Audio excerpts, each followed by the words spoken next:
कहते हैं हमारी ही दुनिया में ना जाने कितनी दुनियाएं और बसती है, मगर इंसान सिर्फ उसे ही मानता है जिसे वो देख सकता है। काली अमावस की रात थी। चारों ओर सिवाय हवाएं और शोर के अलावा कुछ भी नहीं था। राजन को आज घर लौटने में देर हो गई थी। रात के सन्नाटे को वो अपनी साइकिल से चीरता हुआ चला जा रहा था। वह गांव की नदी तक पहुंचा ही था कि तभी उसे नदी के पास एक काला साया दिखाई दिया जो नदी के किनारे पानी को घूरे जा रहा था। इतनी रात को नदी के पास देखकर राजन के ना जाने क्यों रोंगटे खड़े हो गए। उसे ऐसा महसूस हुआ मानो उसके पैर साइकिल के पैडल पर जम गए हो। राजन कपकपाते हुए होठों से बोला, कौन है वहां पर? राजन ने इतना बोला ही था कि अचानक वो साया बिजली की रफ्तार से दौड़ता हुआ राजन के नजदीक आ गया। राजन की नजर जैसे ही उस साये पर पड़ी, उसके हाथ से एक भयानक चीख निकल गई।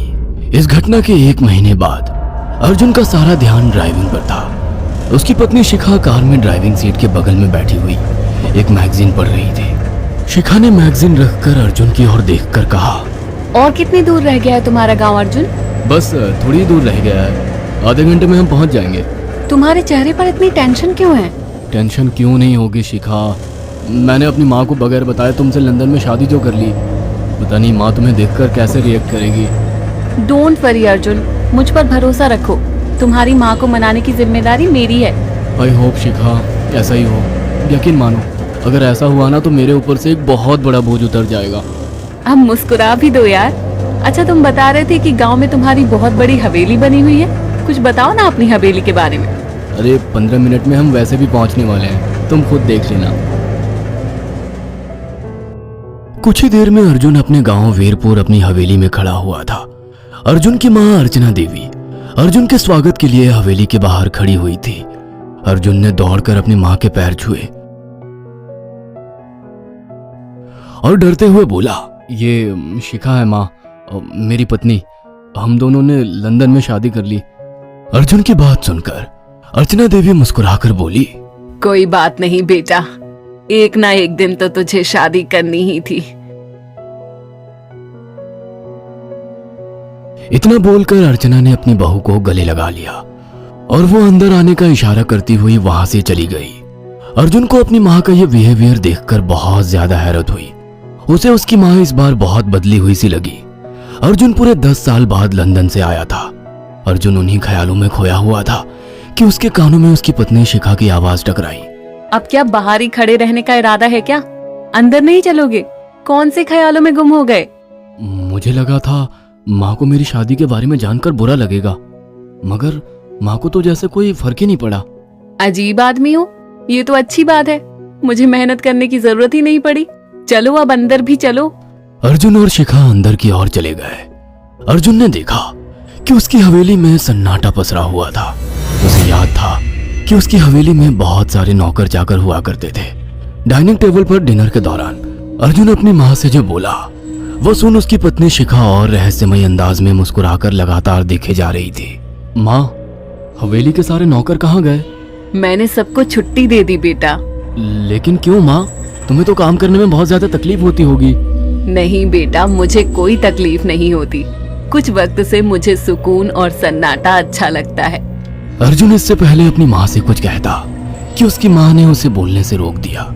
अर्जुन चुपचाप खाना खाने लगा। खाने के बाद अर्जुन और शिखा बेडरूम में चले गए। अर्जुन बेड पर सोच में लेटा हुआ था कि अचानक शिखा अर्जुन से लिपट गई और वासना का तूफान अपने चरम पर पहुंच गया था। अचानक शिखा को दरवाजे पर 2 लाल लाल आंखें दिखाई दिए। उसे ऐसा लगा जैसे कि कोई उसे देख रहा हो। शिखा ने तुरंत बेड से उठकर अपने कपड़े पहन लिए। क्या हुआ शिखा? अर्जुन, मुझे ऐसा लगा जैसे कोई हम दोनों को देख रहा हो। पागल हो गई हो क्या? हवेली में सन्नाटा पसरा हुआ है, एक भी नौकर चाकर नहीं है। तुम्हें वहम हुआ होगा। तुमने तो सारा मूड खराब कर दिया शिखा, अब सो जाओ। उस रात अर्जुन तो गहरी नींद में सो गया, मगर शिखा की आंखों से नींद कोसों दूर थी। अगली सुबह शिखा जल्दी उठकर किचन की ओर चली गई, मगर उसने देखा कि उसकी सास अर्चना नाश्ता तैयार कर चुकी थी। माँ, आपने तकलीफ क्यों की? मुझे बुला लेती आप। शिखा की बात सुनकर उसकी सास अजीब से अंदाज में शिखा की ओर देखने लगी। उनके देखने के अंदाज में पता नहीं ऐसा क्या था कि शिखा को अपने रोंगटे खड़े होते हुए महसूस हुए।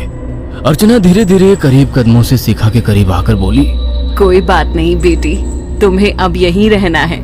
तुम सिर्फ मेरे बेटे के साथ प्यार से रहो और जल्दी से मुझे एक पोता दे दो। काम की चिंता मत करो, वो सब मैं कर लूंगी। कुछ ही दिनों के बाद अर्चना गर्भवती हो गई।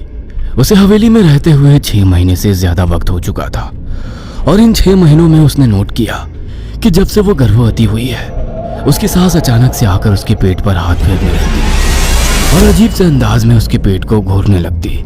शिखा ने तंग आकर अर्जुन से कहा, अर्जुन, मुझे तुम्हारी माँ का बिहेवियर बड़ा अजीब लगता है। तुम्हारी माँ जब देखो मेरे पेट पर आकर हाथ फेरती रहती है।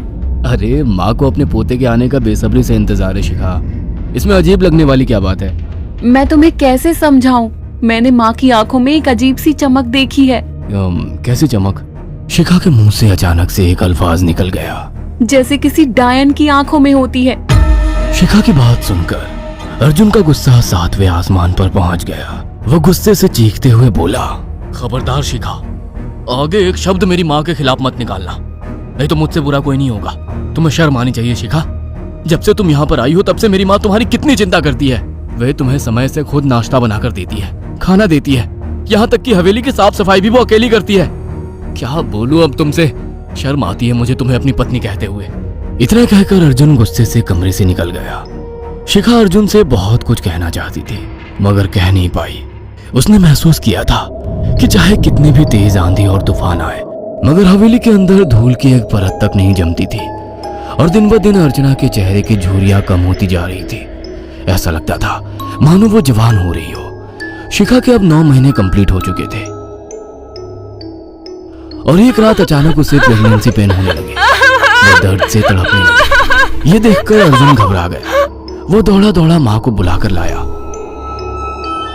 और बोला, माँ, हमें तुरंत शिखा को किसी अच्छे हॉस्पिटल में एडमिट कराना होगा।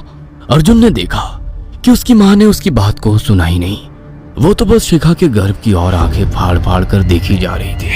अर्जुन एक बार चिल्लाकर कहा, माँ, हमें शिखा को इसी वक्त हॉस्पिटल में एडमिट कराना होगा।